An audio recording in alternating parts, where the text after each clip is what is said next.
بسم اللہ الرحمن الرحیم۔ حقیقت پسندانہ سوچ کے نتائج حقیقت پسندانہ ہوتے ہیں۔ ایک میڈیا اسکالر کے غیر حقیقت پسندانہ معیار کے غیر حقیقت پسندانہ نتائج۔ میڈیا اسکالر کے اپنے ہی اصول کی روشنی میں ان کی کتاب میزان کا جائزہ۔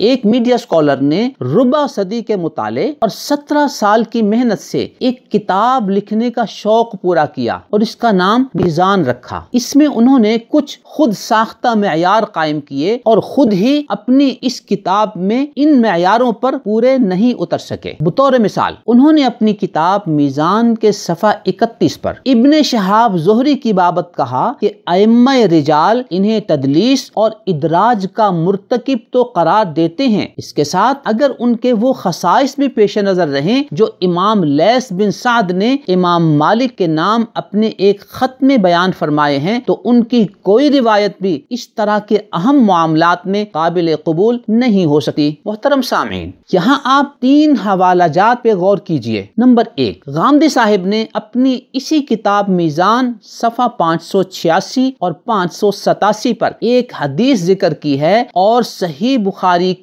حدیث نمبر 2787 کا حوالہ دیا ہے۔ آپ ملاحظہ فرمائیں کہ اس حدیث میں تیسرا راوی وہی ابن شہاب زہری ہے جس پر انہوں نے اپنی کتاب میزان صفحہ 31 پر تنقید کی تھی اور کہا تھا کہ ان کی کوئی روایت قابل قبول نہیں ہو سکتی۔ نمبر 2، اسی میڈیا اسکالر نے اپنی اسی کتاب میزان کے صفحہ 620 پر ایک حدیث ذکر کی ہے اور صحیح بخاری کی حدیث نمبر 1499 کا حوالہ دیا ہے۔ ملاحظہ فرمائیں کہ اس میں بھی تیسرے راوی جناب ابن شہاب زہری ہیں۔ نمبر 3، موصوف نے اپنی اسی کتاب میزان صفحہ 638 پر ایک حدیث صحیح مسلم کے حوالے سے نقل کی ہے جس کا نمبر 806 ہے۔ اس میں بھی آپ ملاحظہ فرمائیں کہ چوتھے راوی جناب ابن شہاب زہری ہیں۔ یہاں ہم بڑے ادب کے ساتھ 3 گزارشات کرتے ہیں۔ گزارش نمبر 1، اگر میزان کے صفحہ 31 پر ابن شہاب زہری کی روایت قابل قبول نہیں ہے تو اسی کتاب میزان کے صفحہ 586، صفحہ 620 اور صفحہ 638 پر اسی ابن شہاب زہری کی روایت آپ کے لیے کیسے قابل قبول ہو گئی؟ ایک معمہ ہے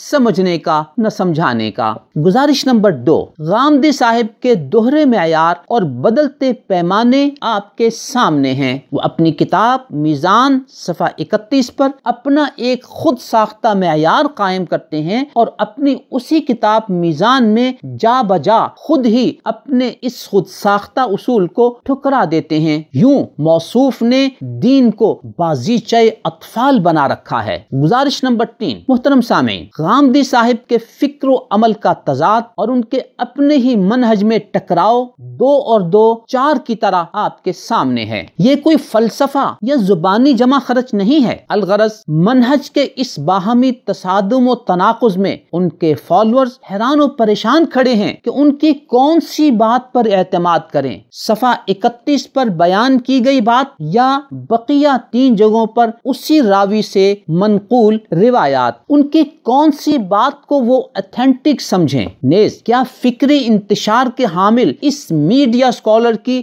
بقیہ تحقیق و ریسرچ پر اعتماد کیا جا سکتا ہے اور کیا اس کی ریسرچ کے نتائج کو درست قرار دیا جا سکتا ہے یا نہیں؟ یہ فیصلہ آپ علم دوست حضرات نے کرنا ہے۔ اللہ تعالیٰ صحیح فیصلہ کرنے کی توفیق عطا فرمائے۔ ہر شخص نے اپنی اپنی قبر میں جانا ہے۔ اللہ تعالیٰ ذاتی اور نظریاتی وابستگیوں سے بالا تر ہو کر صحیح علم کی روشنی میں فیصلہ کرنے کی توفیق عطا فرمائے۔ آمین ثم آمین۔ نظروا للطيبة ونور طه يسطعون